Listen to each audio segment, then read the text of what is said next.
Le monde d'à peu près. Bonjour chers auditeurs, je suis ravi de vous accueillir pour une nouvelle émission du monde d'à peu près.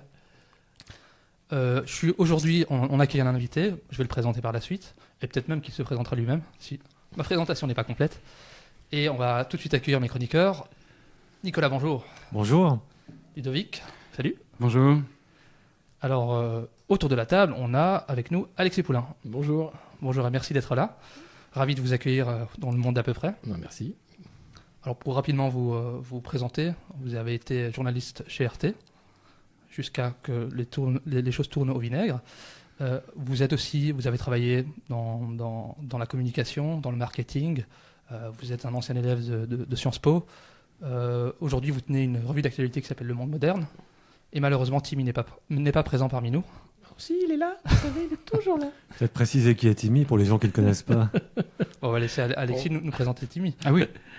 Ah, Timmy, on va peut-être parler du parcours de Timmy, cet enfant de la mine, en fait, qui est un enfant rare, hein, puisque c'est une petite souris qui travaille dans les mines et qui apparaît de temps en temps dans la revue de presse du Monde Moderne pour raconter combien le travail des enfants est important pour le redressement productif d'un pays comme la France, notamment. Voilà. Et voilà, moi j'ai fait une introduction rapide sur votre parcours. Est-ce que vous avez des choses à ajouter, peut-être qui feraient sens? Non, rien. Enfin, c'est Sciences Po, j'ai fait un IEP, c'est un institut d'études politiques à Grenoble, attention, parce que Sciences Po, c'est Sciences Po Paris. Oui. Mais on y apprend à peu près les mêmes genres de trucs. Et puis oui, j'ai eu un parcours assez éclectique en communication, mais aussi au sein des institutions européennes. Hein. J'ai fait de la com ici pour des émanations de la Commission européenne et puis secteur des médias depuis quelques années maintenant, et avec ce média, le Monde Moderne, depuis 2017. Voilà. Et justement, puisque vous connaissez bien ces institutions européennes, en 2023, quelle synthèse vous en faites? C'est une machine à cash. La synthèse que j'en fais, c'est que ce que j'ai vu de Bruxelles, c'est une formidable machine technocratique avec énormément d'argent. Quand je travaillais pour les institutions européennes, la moitié de l'année, vous passez 6 mois à faire des tableaux Excel en disant voilà ce qu'on voudrait faire pour avoir des budgets. Et puis les 6 mois d'après, vous essayez de remplir les cases pour dire voilà ce qu'on a fait avec les budgets dépensés. Et vous devez tout dépenser pour être sûr d'avoir à peu près le même budget l'année d'après. Et c'est comme ça chaque année. Et moi, je travaille en plus dans le domaine des startups. Donc l'idée, c'était d'aider les startups à devenir un peu plus grandes, startups européennes, pour éviter que très vite les fondateurs partent aux États-Unis ou récupèrent du financement extra-européen. Donc il y avait beaucoup d'argent. Mais la machine technocratique fait que c'était fait d'une telle façon que on voyait bien qu'il y avait quand même quelque chose de l'ordre de l'irrationnel dans la façon dont tout ça a été présenté et les projets sélectionnés. Enfin, il y avait des gens très très qualifiés qui faisaient ça. C'était pas mon travail. Moi, j'étais dans la promotion de ce programme. Mais voilà ce que j'ai vu. Et avant ça, j'étais chez Euractiv, qui est un média qui traite des affaires européennes, ici basé à Bruxelles, où j'ai vu aussi là le travail des lobbies, en fait, comment Bruxelles a mis en place, enfin Bruxelles, pas la ville, mais l'Union européenne, on va dire, a mis en place une lobbycratie assumée, en fait, à ciel ouvert. Et aujourd'hui, l'Union européenne, c'est vraiment ça. Le cap Pfizer avec Ursula von der Leyen, c'est vraiment emblématique et c'est un point de non-retour parce qu'il n'y a même pas de volonté de transparence, alors qu'il y a eu le code quand même de transparence des lobbies auparavant au Parlement européen. Il y a l'affaire bien sûr des Qatar Papers, où on voit les députés européens pris dans des affaires de corruption. Enfin voilà, c'est-à-dire qu'à un moment, il n'y a aucun mea culpa. On a la présidente de la Commission européenne, qui est quand même une ministre qui a été exfiltrée du gouvernement allemand, vu les nombreuses affaires de conflits d'intérêts avec des cabinets de conseil, à la défense, Ursula von der Leyen, et elle a été bien sûr pas élue, proposée d'ailleurs par Emmanuel Macron, qui a poussé son nom, et personne ne remet en cause le passé de cette dame, son atlantisme forcené, et maintenant sa volonté de guerre prolongée en Ukraine. Mais quand on dit tout ça, on a le sentiment que finalement l'Europe, ça ne peut pas marcher.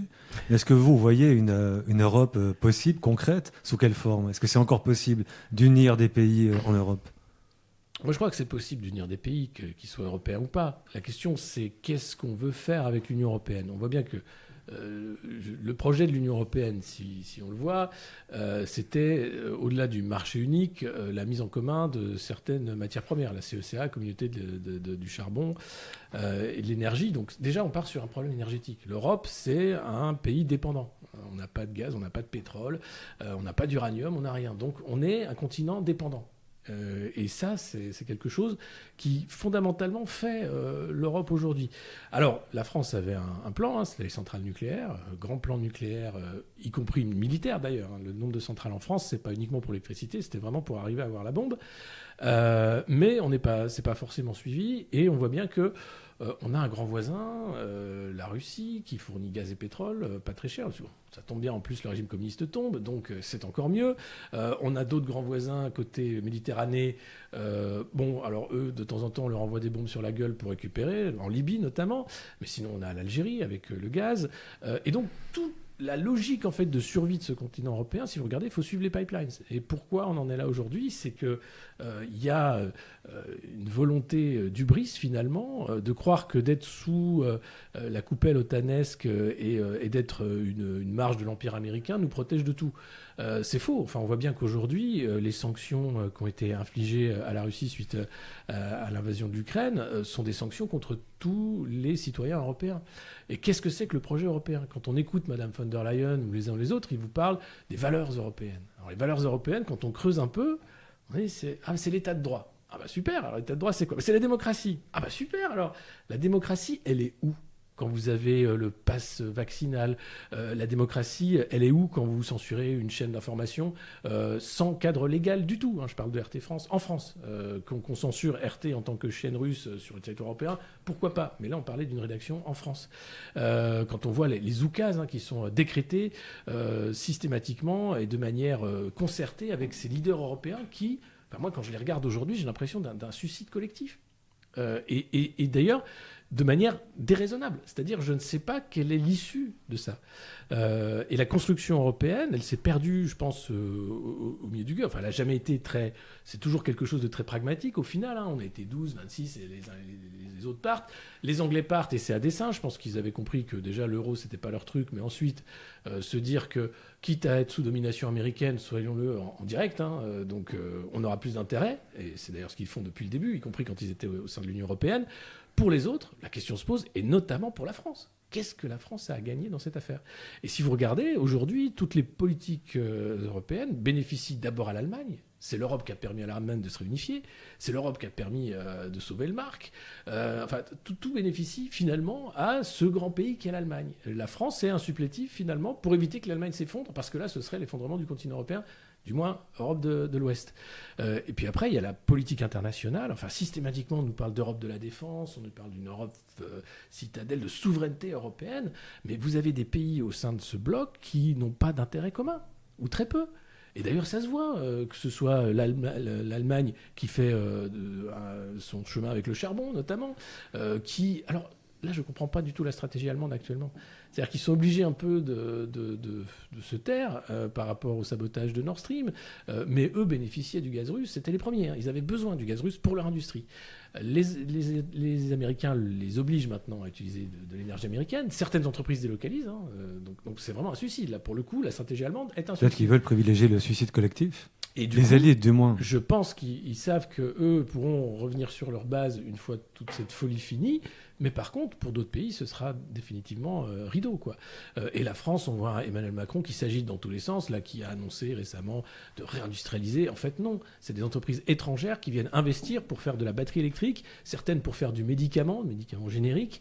Mais on ne réindustrialise pas. Ça ne se fait pas en un claquement de doigts. Et c'est quasiment impossible, parce qu'en réalité, on a affaire à des investissements, des investisseurs subventionnés. La batterie, par exemple, l'usine de batterie qui s'ouvre dans le nord de la France, il faut savoir qu'il y a 1 milliard de subventions qui est sur la table. Donc si les investisseurs étrangers viennent, c'est parce qu'il y a ce milliard de subventions. C'est pas parce que la France est un pays formidable pour le tissu industriel. Et donc tous ces choix qui ont été faits successivement font qu'aujourd'hui on a l'impression d'un canard sans tête, ou du moins d'une stratégie globale du suicide digne du temple solaire. Mais est-ce qu'il n'y a pas un danger vraiment plus grand que ça, rapport aux États-Unis, qui sont quand même sur la brèche depuis un moment? Le dollar, c'est pas ça non plus, c'est plus ça, et c'est bientôt plus ça, d'après ce qu'on nous dit. Est-ce qu'il n'y a pas un côté, les Américains qui sont dans l'idée du foutu pour foutu, ou bien avec nous ou rien? Est-ce qu'en les suivant à ce point-là, on pourrait tomber quelque chose de vraiment dramatique pour tout le monde? Parce qu'eux, ils veulent vraiment aller là si ça ne marche pas comme ils veulent. Je ne sais pas où veulent aller les Américains. Je pense qu'aujourd'hui, il n'y a pas de volonté de guerre mondiale, même si sur un malentendu, ça peut toujours arriver. Mais ce n'est pas la volonté, je pense. La volonté, c'est clairement la déconstruction. On parlait de me déconstruire au micro, mais là, c'est la déconstruction européenne. Mais pas par le Frexit, pas par le Brexit, non. Par la volonté justement de se mettre sous coupe américaine, notamment dans le domaine de l'énergie, mais aussi de la défense. L'OTAN, c'est quoi ? C'est une organisation qui défend des intérêts étrangers sur le territoire européen. On n'a aucun intérêt à faire la guerre à la Russie. C'est les Américains qui ont cet intérêt-là. On n'a aucun intérêt à pousser l'Ukraine à envoyer à la mort la moitié de sa population en âge de travailler. Les Ukrainiens non plus, mais visiblement, ça reste sur la table. Donc il y a cet aveuglement stratégique ou cette volonté d'accompagner en réalité, parce que quand je parlais de l'alignement atlantiste d'Ursula von der Leyen, il n'est pas démontré. Elle a fait le gros de sa carrière aux États-Unis avant d'arriver en Allemagne, et tous les Young Leaders, comme on les appelle, font partie du programme des fondations américaines, qui sont des programmes de soft power, qui ont porté leurs fruits 30 ans plus tard. C'était déjà le cas avec les pères fondateurs de l'Europe, très orientés sur les intérêts américains, et au sortir de la guerre, on peut comprendre pourquoi.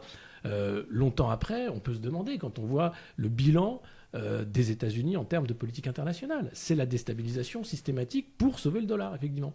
Le dollar va bien quand c'est la crise. C'est une monnaie refuge, donc plus c'est la crise, plus le dollar va bien.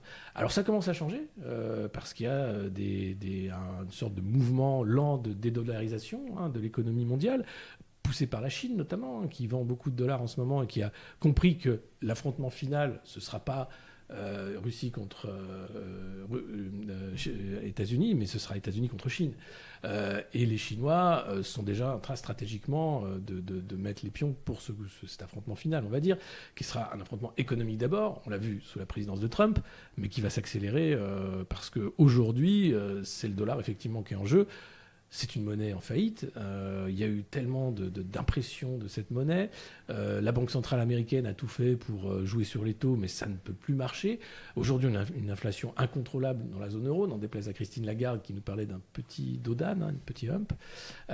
Et tout ça, évidemment, l'euro ne peut pas tenir dans une situation pareille. L'euro, qui est déjà une monnaie hétéroclite, comment faire tenir dans une même zone monétaire des pays comme le Portugal, l'Espagne, la Grèce, l'Allemagne, les Pays-Bas et la France. Enfin, voilà. Alors visiblement, des économistes chevronnés comme Bruno Le Maire y arrivent. Et nous chevronnés, bien sûr. Et ils nous disent, mais c'est formidable, mais l'euro, le risque réel, c'est une implosion du fait de l'inflation aussi, et du fait en fait, c'est pas une monnaie qui est partageable. Pas aujourd'hui, pas en l'état de l'économie. Donc, la question reste la même. Pourquoi ? Alors, l'intérêt, bien sûr, personnel, les programmes d'influence américains et atlantistes, le choix du personnel politique, les young leaders qui sont maintenant au pouvoir, quasiment partout dans les économies développées et européennes. Et vous regardez d'ailleurs, c'est très simple, les seuls non alignés, alors c'est étonnant, vous avez Orban qui pourtant était très pro-européen à une époque, mais qui comprend aussi qu'à un moment, il y a peut-être quelque chose d'autre à faire. Viktor Orban pour la Hongrie. Pour la Hongrie, voilà. Vous aviez les Polonais à une époque, mais qui eux s'alignent parce que du coup la Russie est l'ennemi historique, donc ça les arrange en ce moment d'être alignés, mais qui sont quand même plutôt de l'autre côté. Puis après, il y aura beaucoup de questions. Mais quand vous posez dans un pays comme la France la question des traités européens, comme le fait François Asselineau ou d'autres du camp souverainiste, en expliquant que finalement sortir des traités c'est possible, je ne dis pas que c'est facile, mais c'est possible, c'est un tabou absolu. Et Nathalie Loiseau du parti Renew Europe, Renaissance, du camp d'Emmanuel Macron, vous explique que si jamais on sortait des traités, alors on pourrait enlever des enfants partout et on ne pourrait pas les retrouver, vous savez, parce que c'est ça les traités européens, c'est sauver des enfants. Elle disait ça au micro de Sud Radio il y a quelques jours, alors que ces traités-là n'ont pas besoin de traités européens, c'est de la collaboration entre services de police. On peut avoir en fait plein de traités. Aujourd'hui, la question qui se pose, c'est le traité général, le TFUE, etc. Pourquoi vouloir systématiquement pousser la concurrence ? Pourquoi vouloir empêcher l'émergence de secteurs stratégiques ou même d'entreprises qui seraient des champions européens sur des secteurs stratégiques ? Clairement, l'Europe rend capable de son incapacité par les lois de ces traités-là qui empêchent les choses. Typiquement, dans le transport de fret, par exemple, la CNCF obligés de vendre à la concurrence une entreprise qui fonctionne parce que sous les règles européennes, elle serait soumise à une amende de plusieurs milliards en fait, d'euros pour non-respect des clauses, etc. Sur le prix de l'énergie, on a vu les aberrations du prix de l'énergie européen avec ce tarif réglementé qui fait n'importe quoi pour certains. Et pour le reste, voilà, tout est à l'envi, quoi. Mais justement, c'est une analyse de François Asselineau qui parle de la stratégie des barques de Sun Tzu, c'est-à-dire si l'Europe est pilotée par l'OTAN, par les États-Unis, le but, ça serait de l'alourdir pour l'immobiliser et la neutraliser. Donc on a bien affaire, enfin vous l'avez dit tout à l'heure, à une démolition contrôlée en fait. Une déconstruction, ouais, voilà, c'est ça. Ouais. C'est-à-dire que la peur des européistes, en fait, c'est la destruction de l'Europe, mais par leur travail acharné, en fait, de mise sous tutelle américaine, ils sont en train de le faire. Et c'est là où je dis, ils sont formidables. Alors, le but n'étant pas de préserver les nations, hein, clairement. L'idée d'un fédéralisme ou d'une plateforme, en réalité, où quels sont les liens entre les différents pays européens. Alors, on cherche, on se gratte la tête. Oui, c'est l'Europe des cafés. Oui, vous savez, c'est Erasme. Alors, on trouve quelques figures comme ça. On va trouver Léonard de Vinci par là. Il faut faire plaisir à tout le monde. Mais globalement, il n'y a pas d'opinion publique européenne. Si vous regardez les sujets, c'est extrêmement local. La culture aussi, c'est lié beaucoup à l'identité nationale d'une certaine façon, même si c'est deux gros mots, identité et nation. Mais l'idée, c'est de quand même trouver le dénominateur commun. Et il y en a. Nous sommes des pays voisins, des pays avec de nombreux échanges, une histoire commune. Enfin, évidemment qu'il y a plein de choses. Mais pourquoi vouloir absolument lutter contre la nation parce qu'elle serait l'épiphénomène du mal qui provoque la guerre, hein, c'est ça, le principe, c'est la nation, c'est mal, c'est la guerre. Mais qu'est-ce que fait l'Europe aujourd'hui ? Elle est en train de créer une superstructure suffisamment grande pour envoyer encore plus de pays dans une guerre. Elle est en train de faire un marché, finalement, pour empêcher des secteurs stratégiques qui permettraient la protection. Elle est en train de saboter des frontières qui, même si on ne les aime pas, permettent aussi une certaine organisation des échanges et une protection des populations. Tout ça, c'est très idéologique. Et je pense qu'on n'a jamais vécu un tel moment idéologique, un tel aveuglement idéologique, avec des gens qui pensent bien faire, je pense. Parce que derrière, c'est pas des génies du mal. C'est, je pense, des gens qui pensent fondamentalement bien faire. Même si ce qu'ils font est catastrophique, on a les preuves, hein, et relève de l'ordre de la psychiatrie, là, aujourd'hui. Mais c'est pour eux, les sanctions, c'est bien, la dissolution des nations, c'est bien, tout ça, c'est bien, la déconstruction, enfin voilà. Vous pensez que les gens qui sont à la manœuvre, ceux qu'on voit et ceux qui sont dans l'ombre, font vraiment ça pour le bien commun? Il n'y a pas d'idée machiavélique derrière? Je pense qu'il n'y a pas d'idée machiavélique derrière. Il y a beaucoup d'argent. Ça, ne soyons pas dupes, hein, notamment, on l'a vu avec les contrats sur les vaccins. Hein. Pourquoi autant d'opacité? Pourquoi ne pas vouloir là être transparent pour le coup pour un truc qui coûtait si cher et qui, là, on pourrait demander un remboursement, hein, compte tenu des résultats. Il n'y a pas non plus là sur la table de voix qui s'élèvent, ou très peu, pour dire rembourser. Ou quand est-ce qu'on met Pfizer devant l'escroquerie, excusez-moi du mot, mais 90% de... Non, enfin, on n'en est pas là. Et pourtant, Mme von der Leyen avait acheté jusqu'à 10 doses par citoyen européen, je crois, quelque chose comme ça, avec des SMS qu'on ne verra pas, qu'elle échangeait avec le patron de Pfizer. Donc c'est beaucoup d'argent d'abord. Hein. Je parlais de lobbycratie, c'est de l'argent qui fait aujourd'hui tourner le monde et qui fait que ces young leaders et ces gens qui sont soi-disant au gouvernement sont en fait des organisateurs, des chefs d'orchestre de lobby ou bien simplement des employés des lobbies. Hein. On voit des ministres passer de l'autre côté une fois leur fonction terminée, les portes tournantes. Je ne parle pas non plus des conflits d'intérêts galopants entre le Conseil, McKinsey ou autres et les cabinets ministériels, sans compter bien sûr les revolving doors qu'on a pu voir entre la finance et la politique. Là, c'est même scandaleux. Enfin, le cas Barroso est typique de ça. Donc, non, il n'y a pas de plan, je pense, si ce n'est de s'en mettre plein les poches, hein, de manière très rapide. Et puis, deuxièmement, d'obéir finalement à l'esprit du temps et de dire, pour être là dans ces cercles de pouvoir, voilà ce que je dois dire. Voilà quelle est la doxa, voilà quelle est la parole officielle. Et donc, à partir du moment où je suis le meilleur là-dedans, j'ai les meilleures chances d'être le plus fort. Mais et puis derrière, eux, ils ont tout leur intérêt. Ils vivent bien, ils vivent une vie confortable, et ils savent très bien que le moment venu, ils pourront s'exfiltrer. Qui chez Goldman Sachs, qui à l'ONU, qui à l'OMS, etc. Tout à l'heure, vous avez dit qu'il n'y a pas de génie du mal, mais d'une part, on peut peut-être considérer que le conformisme, qui est aussi le moteur de tout ce que vous venez de décrire, c'est le génie du mal. Mais vous ne croyez pas qu'au-dessus de tout ça, il n'y a pas ce qu'on appelle un projet mondialiste, que tout ça, ce conformisme sert précisément, et là pour le coup, un plan, qui est un plan mondialiste, alors qui se résume maintenant à l'Occident, un Occident un petit peu, le cul entre deux chaises. Mais non, mais il faut employer les mots, c'est-à-dire qu'il n'y a pas de mondialisme. Vous avez des pays qui sont sous tutelle américaine et mal conseillés par des cabinets de conseil anglo-saxons. Voilà, c'est ça le plan. En réalité, c'est quoi ? Le World Economic Forum à Davos, c'est la partouze des cabinets de conseil. Vous avez tous les ans les mecs qui arrivent et qui sortent. Alors, qu'est-ce qu'on fait tous pareil ? Le climat. Ah ouais, super, donc on a un agenda climat. Toujours le même. 2030, on a un horizon à 10, 15, 20 ans avec le même plan. Le plan est simple, il faut faire en sorte que les gens acceptent de devenir pauvres, petit à petit, parce que la classe moyenne coûte trop cher. Mais c'est pas comme ça que c'est présenté. C'est vraiment, non mais c'est bien, c'est la ville de 15 minutes, t'auras plus de voiture, t'auras peut-être un vélo, attention. Tu mangeras éventuellement des insectes les jours où t'auras le droit de manger. Tu prendras une douche par mois parce que l'eau c'est rare, attention. Mais c'est pour le bien du commun, c'est pour le bien de la planète. Et c'est vendu formidablement bien, toujours par les mêmes, quel que soit le thème. On a eu la vaccination évidemment, j'en parle pas. Mais c'est pas mondialiste. C'est-à-dire que c'est des gens qui se retrouvent dans les mêmes cercles de pouvoir. C'est clairement atlantiste, ça oui. On voit que ce qu'on appelle l'Occident, c'est quoi ? C'est les États-Unis et leurs sous-fifres. Et comment ceux-là obéissent pour un intérêt, c'est le marché américain. C'est-à-dire vous aurez accès au marché américain, donc vous êtes obligé de faire ça. Sinon, attention aux sanctions. Et ça fonctionne très bien depuis le plan Marshall, depuis la création européenne évidemment. Ça s'est accéléré ces derniers temps. Il y a cette hubris de croire que derrière, il y a un projet globaliste, mais on voit très bien qu'en fonction des votes de certaines populations, ça peut s'arrêter très vite. Et vous avez des grands pays qui n'adhèrent pas du tout à ça, ou qui vont faire semblant. Tout le monde est passé à Davos. Poutine est passé à Davos, Modi est passé à Davos, vous aviez même Bolsonaro. Tout le monde est obligé d'y passer, mais ça ne veut pas dire que vous croyez à ce bordel.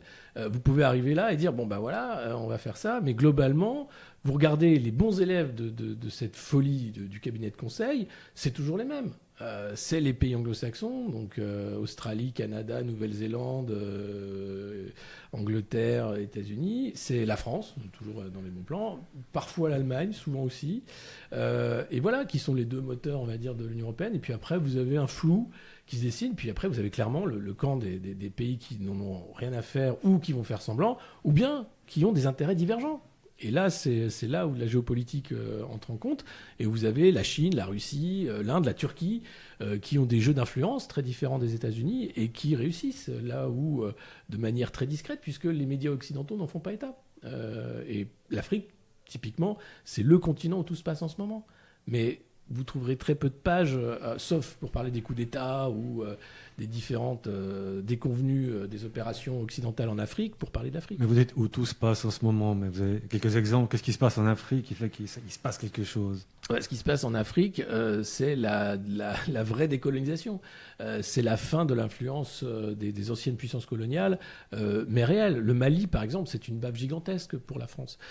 Et aujourd'hui, vous avez des pays qui se rendent compte du tas d'or sur lequel ils sont assis, enfin ils en étaient conscients, de la spoliation par certaines kleptocraties qui ont été installées par les Occidentaux aussi, et une jeunesse. Vous avez une démographie qui fait que l'avenir, il est là où il y a des jeunes. Et puis regardez, par exemple, prenons le cas Covid, je ne crois pas que ça a été un gros sujet en Afrique, le Covid. Ils ont d'autres sujets. Je ne crois pas non plus que le carbone soit un gros sujet en Afrique. Parce que derrière, il y a la volonté de se développer, d'aller chercher justement une nouvelle bagnole, d'avoir accès à davantage de confort en réalité. Vous avez là un continent qui cherche le confort, tandis que notre continent cherche à diminuer le confort pour le bien de la planète. Et c'est là, s'il y a un projet mondialiste en réalité, c'est de se dire la classe moyenne d'un vieux continent comme l'Union européenne n'a plus aucun intérêt pour les lobbies. En revanche, il faut maintenant l'émergence d'une classe moyenne en Chine, en Afrique, parce que là, il y a beaucoup de thunes à se faire. Mais pour en revenir à l'Afrique, il y a quand même un outil qui est l'outil de soft power, à travers notamment Hollywood, Netflix et autres, donc les séries. Il y a quand même, je pense, pour revenir sur cette jeunesse africaine, une partie qui ont quand même ce rêve, on va dire, ce rêve américain, même si, où l'influence de l'Amérique a quand même un rôle à jouer dans l'éducation de la jeunesse en Afrique. Qu'est-ce que vous en pensez ? Moi, je pense pas tant que ça en réalité. Je pense surtout, de manière très pragmatique, c'est le niveau de vie en fait. Qu'est-ce qui fait que vous avez autant de candidats à passer la Méditerranée sur des petits bateaux? C'est l'argent. C'est juste aller chercher de l'argent. Parce que quand vous êtes jeune dans ces pays-là, vous n'avez pas forcément de quoi trouver un travail rémunérateur ou même trouver un travail. Et donc le problème, il est là. C'est sur le niveau de vie et c'est sur la recherche en fait, de cet argent-là. En fait. Donc, si ces pays-là arrivent à faire émerger une classe moyenne, ça veut dire plus de nouveaux consommateurs, ça veut dire moins de déstabilisation migratoire, notamment, puisque les jeunes resteraient. Il n'y a pas de raison de partir si vous avez un métier. Ça veut dire la fin de ces coups d'État permanents. Enfin, le seul métier que vous pouvez avoir, c'est peut-être bidas ou milicien. Changeons ça. Mais le prix à payer, c'est quoi? C'est le sacrifice d'autres classes moyennes pour faire émerger cette classe moyenne-là. Et le plan mondialiste, s'il y en a un, c'est peut-être celui-là. Mais on ne va pas le présenter comme ça. Mais voilà, moi je ne pense pas qu'il y a d'influence culturelle. La seule volonté de cette jeunesse-là, c'est le niveau de vie. Mais là, pour le coup, en Europe, on a tout à y perdre. Puisque si vous voulez, il peut y avoir un transfert, on va dire, de cette classe moyenne qui en Afrique ne demanderait pas plus ça dépendra du pays, mais on va dire à 500 euros pour certains pays, c'est très bien pour y vivre là-bas. Mais ça veut dire que nous, on va s'appauvrir gravement. Oui, mais c'est là où je dis qu'il y a effectivement un plan mondialiste, c'est le sacrifice de la classe moyenne européenne et même américaine, mais c'est déjà bien avancé en Amérique, qui coûte trop cher.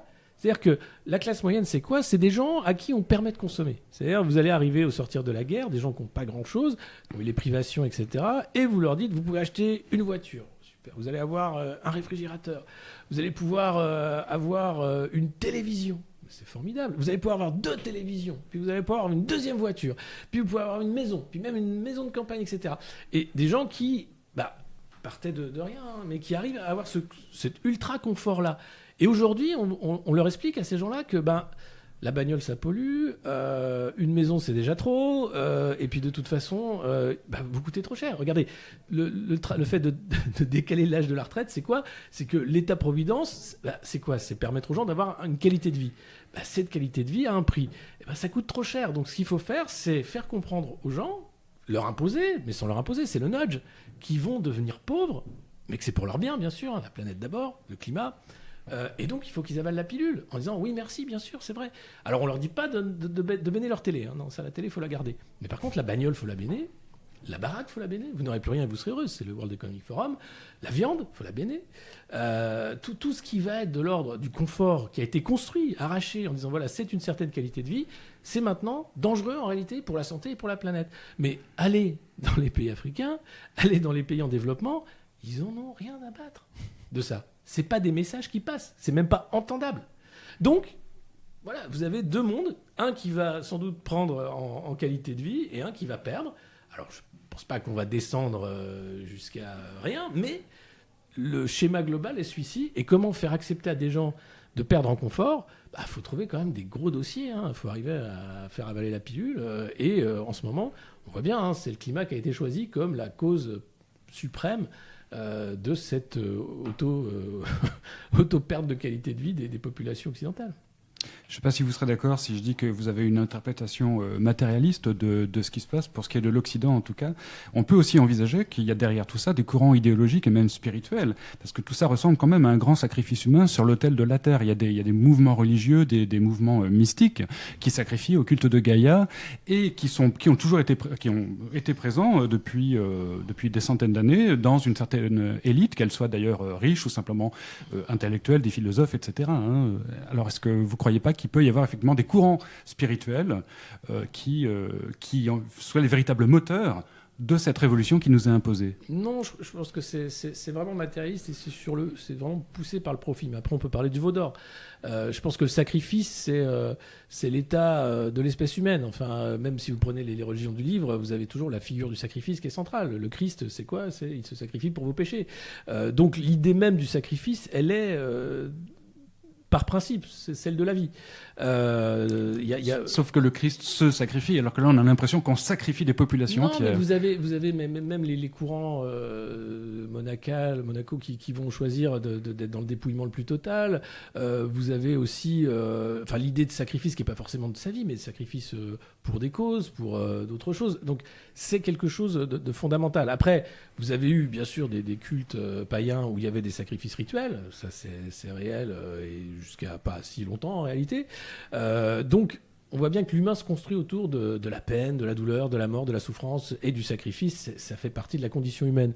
De là à dire qu'il y a un nouveau culte, non, je dirais qu'il y a effectivement peut-être une transcendance sur la question religieuse qui revient vraiment sur le devant de la scène, parce qu'il y a un doute. Il y a un doute sur...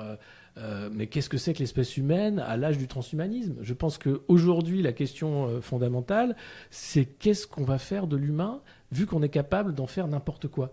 Et la réponse, malheureusement, vous avez des gens de l'école du n'importe quoi qui vont faire du virus augmenté, qui vont faire du cyborg, qui vont faire des chimères, c'est-à-dire transformer le vivant jusque dans l'ADN.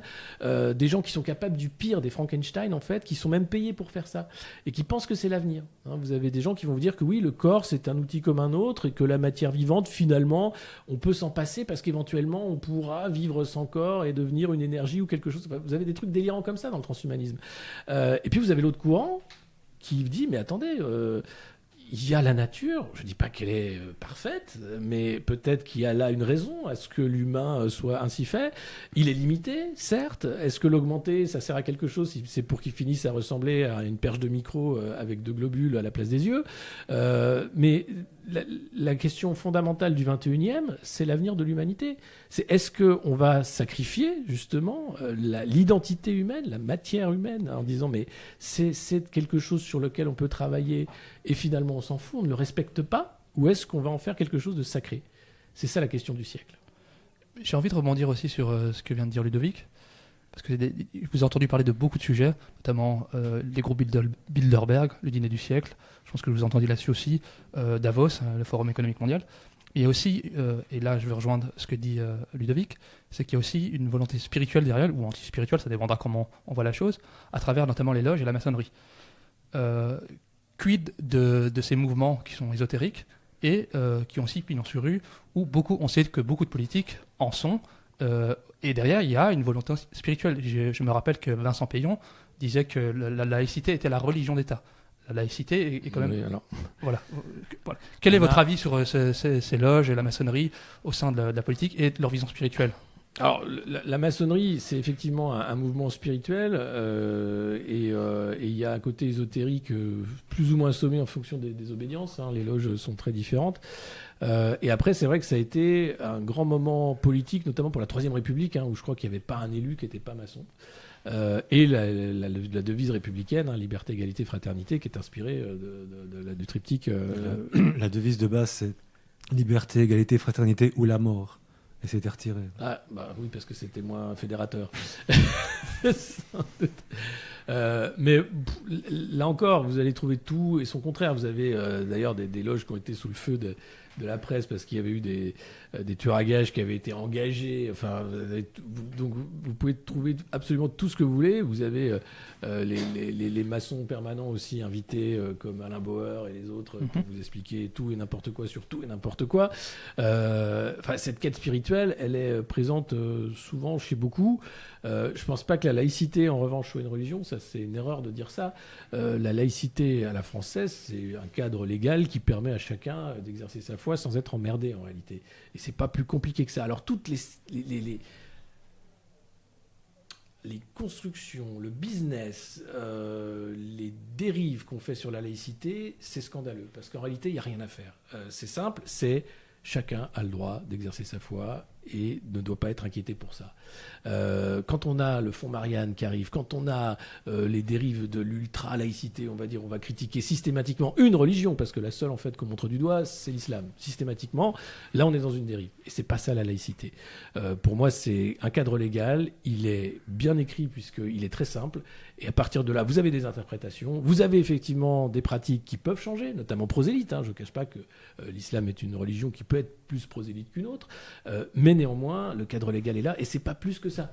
Cette question d'une religion républicaine, de la laïcité qui serait au cœur de tout, du pacte social, c'est du délire. Et c'est du délire qui devient un business. La preuve, quand on voit le fonds Marianne, c'est quoi ? C'est du dévoiement d'argent public pour ça. pour un principe en fait où les gens parlent même pas de ça en réalité. Pour résumer juste le fonds Marianne, l'affaire, ce que c'est. Oui, le fonds Marianne, c'est plusieurs millions d'euros qui sont mis en place par Marlène Schiappa lorsqu'elle est ministre aux côtés de Darmanin à l'intérieur, il me semble, pour justement faire un fonds après l'assassinat de Samuel Paty, professeur qui avait été assassiné par un terroriste islamiste, parce qu'il avait parlé justement de laïcité, il a fait un cours là-dessus, et c'était parti sur les réseaux sociaux, et il s'est fait donc tuer, assassiné lâchement, lâché par sa hiérarchie, par tout le monde, et donc ils ont dit il faudrait faire quelque chose parce qu'on a besoin quand même de lutter contre les discours de haine, la radicalité, etc.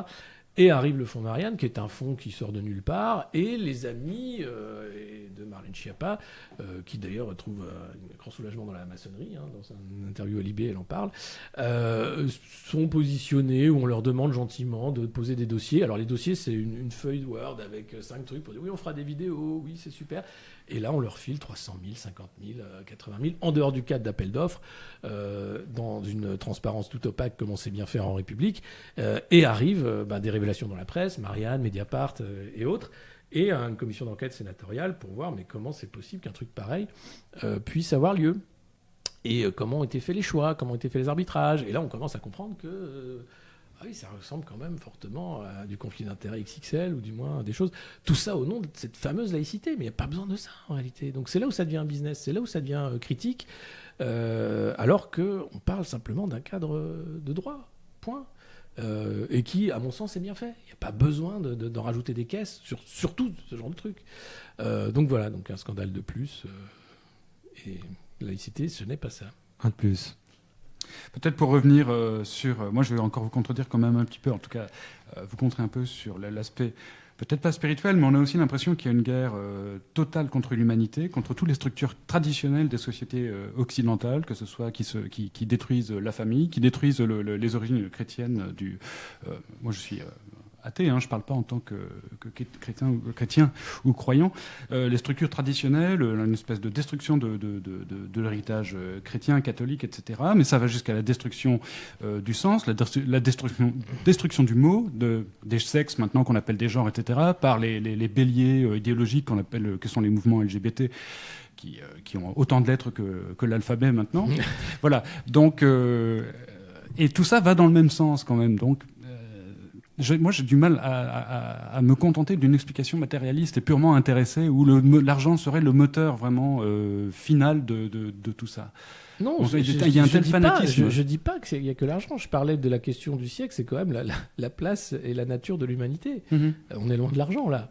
Et effectivement, mais dans ces mouvements de transition, puisque c'est ça, on est sur la transition de l'humain vers autre chose. Donc, que ce soit le genre, mais c'est aussi tout le mouvement de la transition numérique, tous ces mouvements-là, en fait, le transhumanisme, c'est-à-dire que c'est un siècle de transition. Mais est-ce que on accepte cette transition en disant que finalement c'est écrit et que puisque l'homme est supérieur à la nature, puisque ça part de ce postulat-là en réalité, c'est de dire que l'homme est supérieur à la nature, c'est à peu près la même erreur qu'ont fait les dictatures soviétiques ou toutes les dictatures en général, c'est l'homme est supérieur à la nature, mais la nature quand même généralement se rappelle à l'homme pour dire ce projet prométhéen est voué à l'échec. Donc cet énième projet prométhéen est voué à l'échec, je ne sais pas à quel horizon, mais on ne peut pas s'empêcher de jouer au con en fait. Si on veut résumer, c'est ça. À partir du moment où on peut faire une connerie, si on peut la faire, pourquoi faire l'économie de la faire ? En réalité, tiens, si on augmentait un virus pour le rendre vraiment, vraiment dangereux, ouais, super idée. Si on transformait un homme en pseudo-machine, mais super idée. Neuralink, prenons Elon Musk, qui est quelqu'un qui a beaucoup d'idées aussi pour le genre humain. C'est pour le bien de l'humanité encore. C'est pour la santé. C'est à partir du moment où vous aurez un implant cérébral, c'est pour marcher. C'est toujours vendu sur le biais du bien, en réalité, sans voir le mal que ça peut faire. Ou alors en occultant le mal par un déni ou par un biais.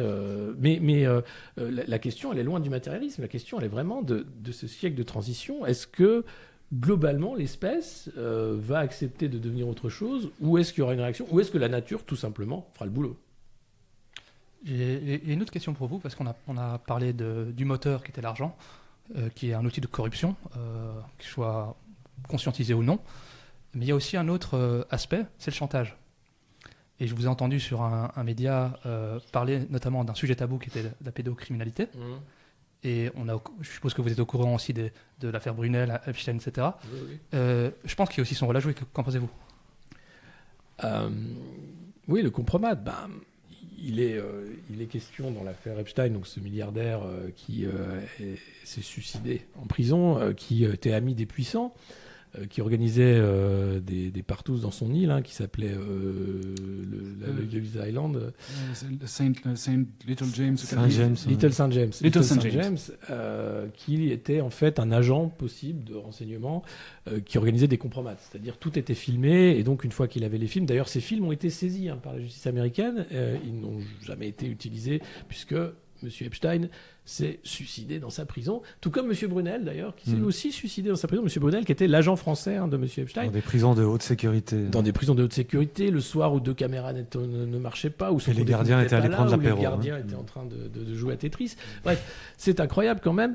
Et M. Brunel, lui aussi, trouve moyen de se suicider dans sa prison. Il faut savoir que Jeffrey Epstein passait quand même plusieurs mois de l'année en France. En France, on ne parle pas du tout de l'affaire Epstein. C'est comme si elle n'existait pas sur le territoire national, alors que un seul a parlé, c'est Jack Lang, qui a dit « Oui, je suis allé dîner chez M. Epstein ». C'est le seul qui a avoué finalement. C'est assez rare de retrouver Jack Lang dans ce genre d'histoire. Et c'est rare, c'est étonnant, de trouver Jack Lang. Donc on était tous surpris. Surtout que d'ailleurs, Jeffrey Epstein était en train de financer un film à la gloire de Jack Lang sur ses années de ministre de la Culture. Et donc oui, c'est quelque chose évidemment de scandaleux. C'est un scandale énorme parce que c'est au-delà du scandale financier, ça on en a eu plein de scandales financiers, c'est au-delà du réseau pédocriminel, puisqu'on parle de puissants, on parle d'Ehud Barak, un premier ministre israélien, on parle aussi de logiciels de surveillance, on parle aussi de transhumanisme, puisque Jeffrey Epstein investissait beaucoup dans des entreprises de recherche sur l'humain et notamment sur le clonage et autres. On parle de réseaux de traite humaine de mineurs, et tout ça dans une certaine allégresse, puisque finalement les uns et les autres étant morts, on n'en parlera plus. Et puis la seule qui reste en vie, Ghislaine Maxwell, qui était une sorte de recruteuse qui travaillait avec M. Epstein, est en prison et a sans doute payé par son silence le prix de sa vie. Mais si vous regardez la liste, et vous avez à la fois les logs des vols du jet privé de M. Epstein, les rendez-vous qu'il a pu avoir, les agendas qui ont été saisis, au-delà du Black Book, les noms qui ressortent sont Bill Gates, Bill Clinton, Ehud Barak, j'en parlais, et tout un tas de pontes aussi de la Silicon Valley. Tout ça, bien sûr, fait silence. Peter Thiel aussi, qui est un des chevilles ouvrières en fait du Bilderberg. Peter Thiel, qui est le patron de Palantir, qui est un des premiers investisseurs de Facebook, qui est un des pontes de la Silicon Valley. Pareil, Peter Thiel, qui a d'ailleurs flingué des médias quand ils avaient révélé son homosexualité. Et c'est quelqu'un d'extrêmement puissant et d'extrêmement discret, contrairement à Bill Gates, qui est extrêmement puissant mais très, très publicisé. Et donc, de ce petit monde où tout le monde se connaît, où visiblement tout le monde a fait la fête ensemble, rien ne sort. C'est l'omerta. Et c'est une omerta accompagnée par les médias, puisque réellement, ni la justice n'avance, puisque la mort des protagonistes permet d'arrêter toutes les procédures, mais du côté journalistique, les enquêtes sont au point mort également. C'est plus en France qu'aux États-Unis. On en parle peut-être plus aux États-Unis. On en parle plus aux États-Unis, mais ça reste quand même assez marginal. Il faut savoir que c'est le Miami Herald, qui est un titre local, qui a sorti l'affaire, qui a ressorti les premiers témoignaets des victimes à l'époque où Epstein avait été condamné déjà pour pédocriminalité. Oui, il a déjà fait 1 an de prison. 1 an de prison, non, 1 an de prison à son domicile. Assorti, et donc c'est le Miami Herald qui a ressorti, grâce aux témoignages d'une victime, l'affaire Epstein au grand jour, et il s'est fait arrêter en revenant de France notamment, aux États-Unis à la sortie de son avion. Mais cette affaire n'existe plus. C'est comme si elle n'avait jamais existé. Mais ce sujet paraît quand même très paradoxal, parce qu'on est quand même à une époque de surinformation où on a accès normalement à tout. Et paradoxalement, ce sujet-là reste complètement bloqué à l'international. Oui, pourquoi c'est celui-là ? Pourquoi celui-là ? Parce que celui-là, on a des réponses, mais quelle est la vôtre ? Parce que celui-là, sans doute, fait tomber tout le monde. Il faut savoir que Jeffrey Epstein était un visiteur du soir régulier à la Maison-Blanche lorsque Bill Clinton était président.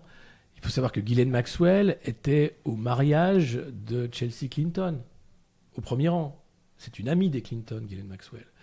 Donc, que ce soit le camp démocrate, que ce soit le camp républicain, que ce soit des États comme Israël et Ehud Barak, Premier ministre israélien, ou la France, ça pose problème à beaucoup de gens, je pense, qui sont haut placés actuellement et qui n'ont pas intérêt à ce que cette affaire devienne à la une finalement des médias. Et d'ailleurs, quand elle est à la une des médias, cette affaire, c'est sous l'angle de la pédocriminalité. Et encore, à la marge, on parle surtout de ce qui s'est passé lorsqu'il était en Floride, et pour le cas pour lequel il était condamné, mais sur Little St. James, les travaux qu'il y a eu avant que le FBI puisse arriver, le fait que tout a été nettoyé, avant que les agents fédéraux puissent avoir accès au lieu, toutes ces affaires-là, les vidéos qui ont été saisies, mais qu'on ne va pas les chercher à ressortir, je pense que c'est impossible. Hein. C'est peut-être plus facile de choper un bout de la zone 51 qu'une vidéo du code d'Epstein. Non, mais si on part sur ce genre de truc.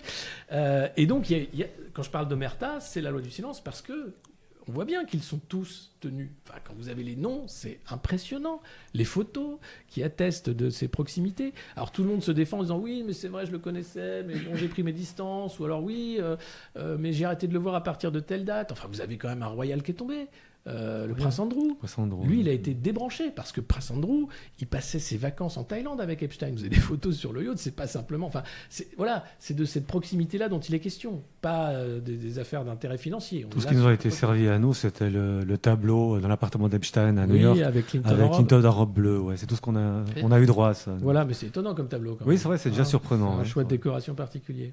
Et étant donné qu'on est en Belgique et qu'il y a eu à l'époque la marche blanche avec l'affaire du trou, ça avait été très fédérateur en fait. Et finalement, c'est vrai qu'il y a beaucoup de scandales qui tombent sur les scandales financiers, etc., etc. Ça ne fédère pas les gens. Les gens j'ai l'impression qu'ils s'en foutent un peu. Par contre, s'il y a des dossiers qui commencent à sortir mainstream sur ces affaires-là, je pense que ça va vraiment être un mouvement fédérateur. Et c'est pour ça qu'il y a aussi une omerta où personne ne veut en parler. Parce que là, on pourrait avoir une contestation populaire grandissante. Qu'est-ce que vous en pensez ?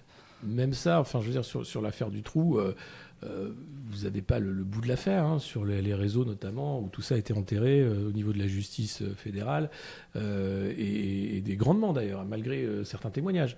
Donc même avec une pression populaire comme celle-là, vous êtes capable d'enterrer des affaires.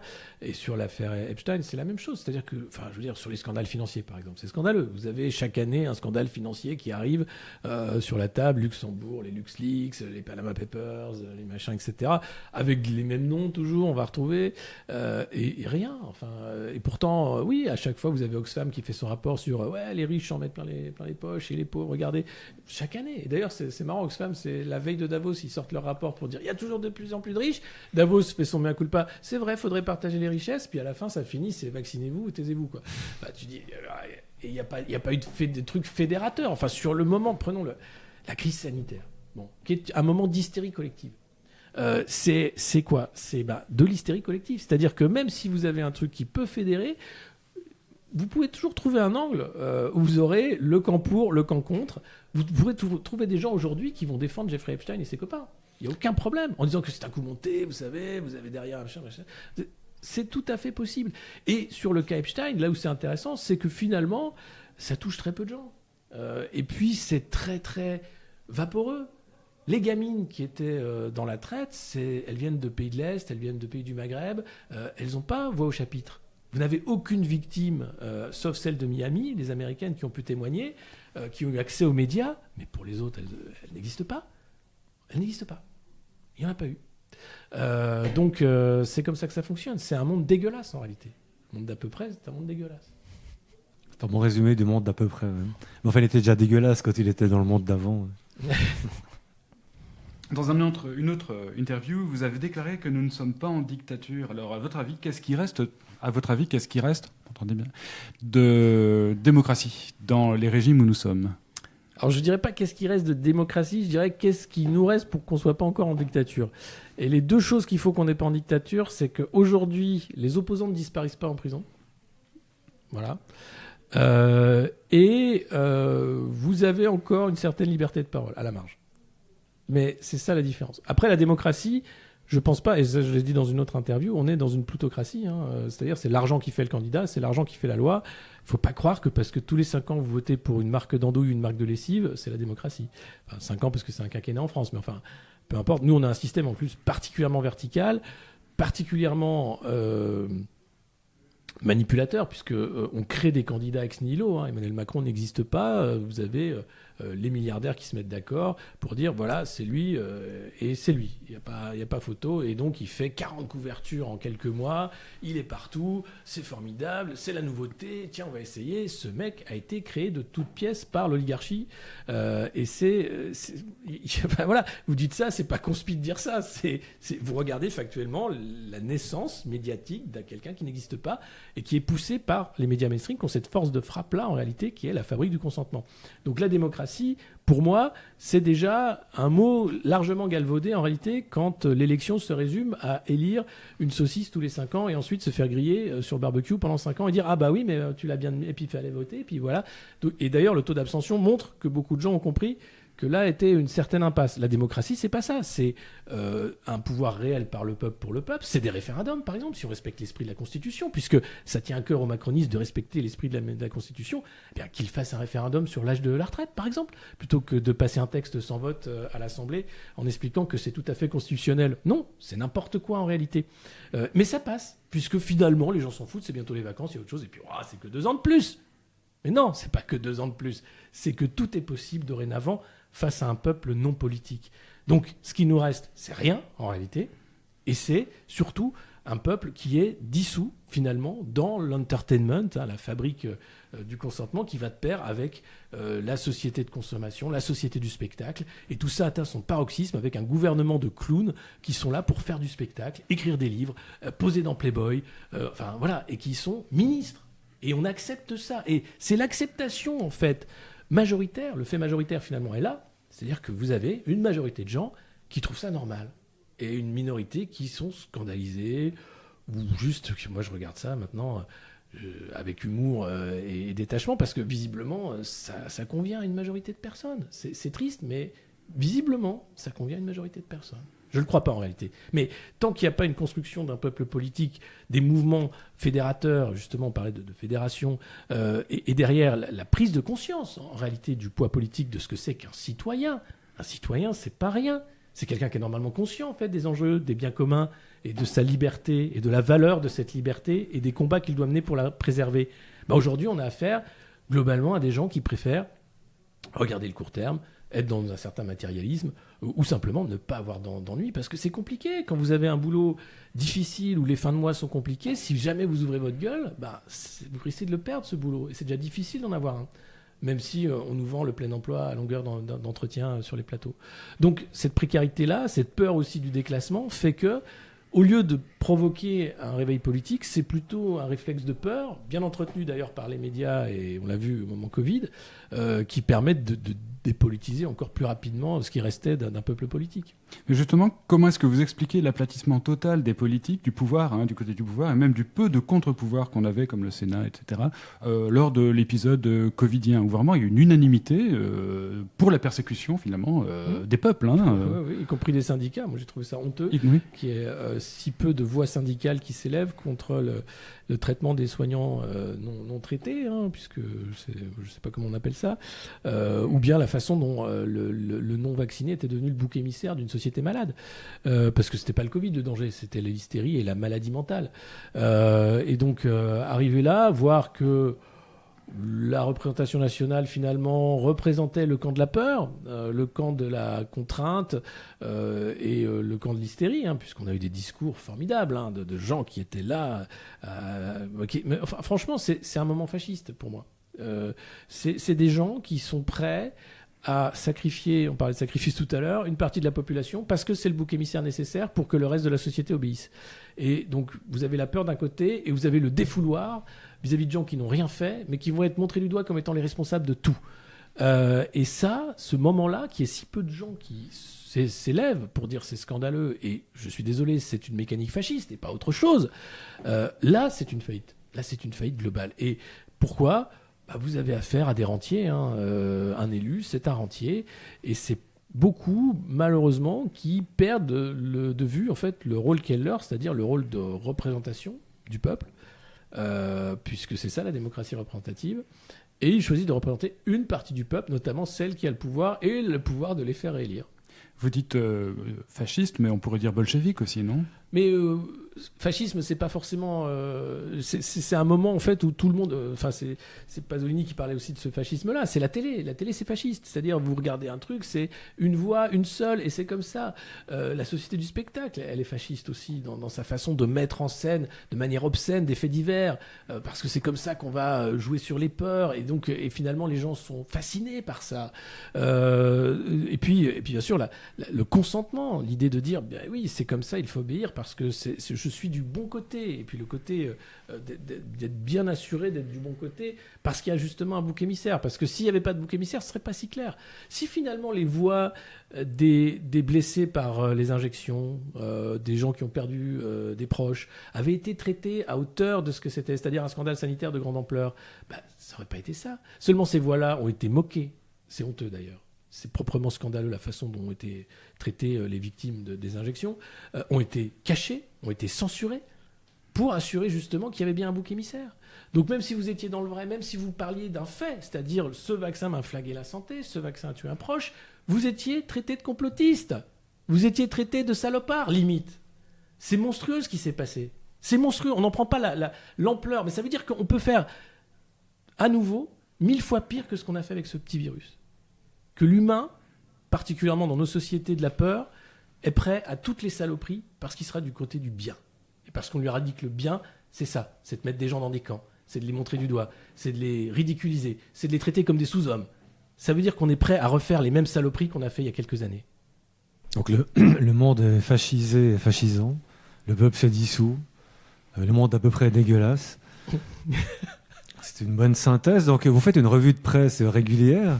Mais quand on entend tout ça, quel est votre moteur ? Qu'est-ce qui vous donne encore envie de continuer à poursuivre cette espèce de combat ? Parce que là, c'est plutôt pessimiste. Qu'est-ce qui vous anime encore ? Ben, c'est que ça me plaît. C'est que j'aime ça. Qu'est-ce qui vous plaît, le monde dégueulasse ou la façon de faire des revues de presse ? Le monde tel qu'il est, c'est-à-dire de voir cette sociologie-là du délitement d'une certaine façon, c'est pas inéluctable. Moi, je parle d'un moment, enfin ce moment Prométhée, par exemple, du transhumanisme, je sais qu'il les voit l'échec. Parce que la nature se rappellera à l'homme comme toujours. Mais vous avez des gens qui pensent que ce moment prométhéen aura son aboutissement dans un homme nouveau. L'homme nouveau, c'est fasciste. Hein. On est dans un moment d'homme nouveau. Hein. Donc attention, c'est une idéologie extrêmement dangereuse qui infuse dans toutes les sphères de la société. Donc oui, c'est quelque chose qui me plaît parce que je m'informe, parce que j'ai l'impression de faire un travail utile pour les archives. Peut-être que dans quelques années, les historiens se diront « Tiens, c'est marrant, il y avait ce truc-là qui parlait de la faillite globale de... mais pourquoi ils n'étaient pas plus nombreux ?» Enfin, quand je parle d'hystérie collective, il y a aussi cette apathie, cette folie aussi qui fait que pourquoi finalement si peu de gens se rendent compte de la mécanique en place, c'est-à-dire ce fascisme-là, cette bêtise-là, cette hystérie volontaire, la façon dont on joue avec leurs émotions aussi, visiblement ça leur plaît, parce que la société du spectacle est partout. Et donc, j'ai pas de vision civilisatrice ou prophétrice comme Bernard-Henri Lévy. Je pense pas me lancer. C'est un bon exemple de vision. Oui, mais je pense pas réveiller des gens ou arriver à créer un mouvement de réveil politique. Mais on ne sait pas, peut-être dans le futur, plus tard, il y aura un mouvement pauliniste. Il y a déjà, hein, tu sais, les gens qui disent Bajned et tout. Il y a déjà des paulinistes. Mais c'est pas le but. Le but, c'est de dire, bon, écoutez, je crois que c'est important de garder le sens de l'humour parce qu'on peut encore le faire. On n'est pas encore en dictature. C'est-à-dire que vous aviez cette scène terrible quand les talibans ont repris leur pays aux Américains. Vous aviez un humoriste afghan qui se faisait baffer dans une voiture avant de se faire tuer par les talibans et qui se foutait encore de leur gueule. Et la vidéo était très très forte et donc ils rigolaient, c'était vraiment un gros con, et paf, et après ils l'ont tué. Et je pense que voilà, il y a ce côté où il faut en rire, parce que tant qu'on peut en rire, ça veut dire qu'on a encore des marges de liberté. Il y a ce côté où il faut le documenter aussi, dire voilà, regardez ce que je fais là, la revue de presse tous les matins ou presque, hein, puisque il n'y en avait pas ce matin et d'autres, il y en a, voilà, c'est assez sporadique, mais j'essaye de tenir quand même une certaine régularité. Sur le long terme, vous voyez que quand vous lisez la presse mainstream, c'est les mêmes mécanismes, les mêmes mots, les mêmes façons des sujets qui reviennent quasiment tous les 6 mois. Hein, sur les ministres invisibles, sur un tel qui est en cours et l'autre qui ne l'est pas, sur la façon dont tout ça est présenté. C'est un théâtre de Guignol présenté aux enfants, globalement, avec tout le temps les mêmes thèmes. Vous savez qu'à l'arrivée de l'été, on va vous sortir le burkini de l'eau. Vous savez qu'à l'arrivée de l'automne, on va vous parler de l'hiver, sera-t-il rude ou pas. Là, ce qui est formidable quand vous faites ça, c'est par exemple, vous prenez un truc comme l'été. Bon, avant, l'été, c'était synonyme de vacances, de bon temps, de soleil. Aujourd'hui, l'été, c'est synonyme d'angoisse. Est-ce qu'on aura assez d'eau ? Est-ce qu'il y aura une canicule ? Est-ce qu'on va passer ces 2 mois terribles qu'on appelait autrefois l'été ?